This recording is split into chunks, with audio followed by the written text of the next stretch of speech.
It's Miss Norsworthy, and today we're going to be talking about a clause. You have heard me say a clause all year long. So, what is a clause? A clause is a group of words that contains a subject and a verb. Hey, have you heard? If you want to have a clause, have a subject and a verb. A clause has to have a subject and a verb. There are two types of clauses, independent and dependent. An independent clause can express a complete thought and can stand alone as a sentence. Every simple sentence is an independent clause. Here's your example. Some students work in the concession stand. This is an example of an independent clause because it has a subject and a verb and it can stand alone. If you look at the picture, remember independent means it's an adult. It can stand alone and doesn't need help from anybody else. Students is our subject. Work is our verb. Some students work in the concession stand. This clause has a subject and a verb. It can stand alone and it makes sense, so it is independent. A dependent clause does not express a complete thought and cannot stand alone as a sentence. Think of dependent like Bart Simpson. He's a child. He depends on his parents in order to survive. Well, a dependent clause depends on an independent clause in order to survive.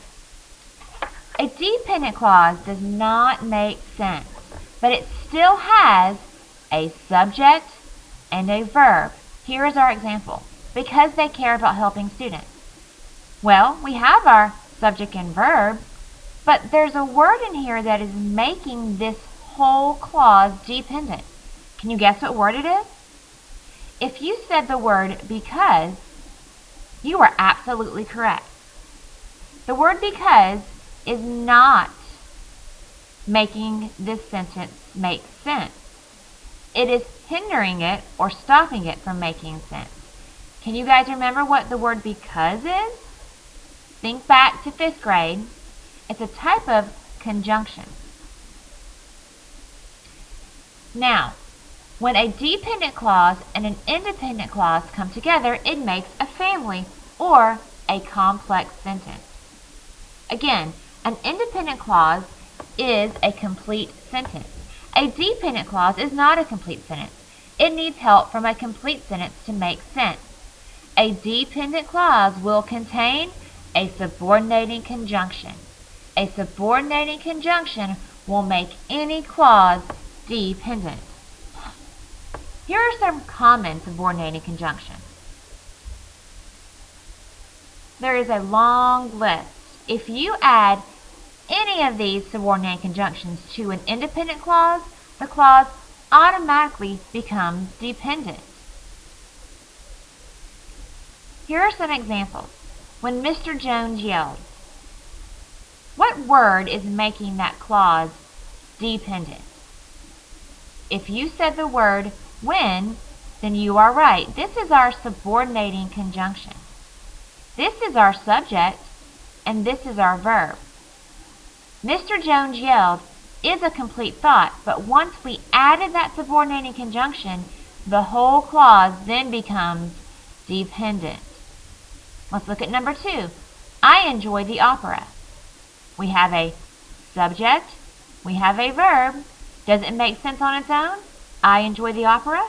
If you said yes, then it's independent. Look at number 3. Is this clause independent or dependent, and why? Unless it comes today. Our subject is it. Our verb is come.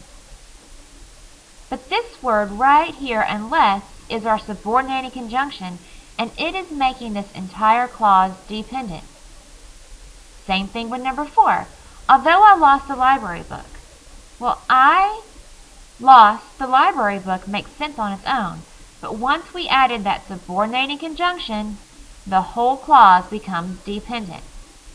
Take a look at the rest and see if you can figure out if the clause is independent or dependent. Make sure to circle each subordinating conjunction.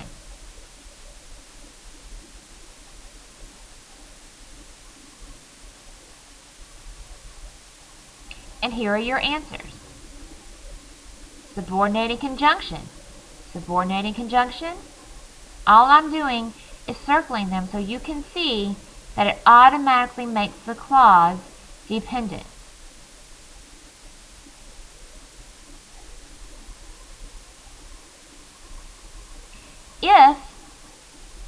Once again, if I were to take away the subordinating conjunction, all of a sudden, this entire clause, Mr. Jones yelled, becomes independent. But again, to make it dependent, all I have to do is add it back in.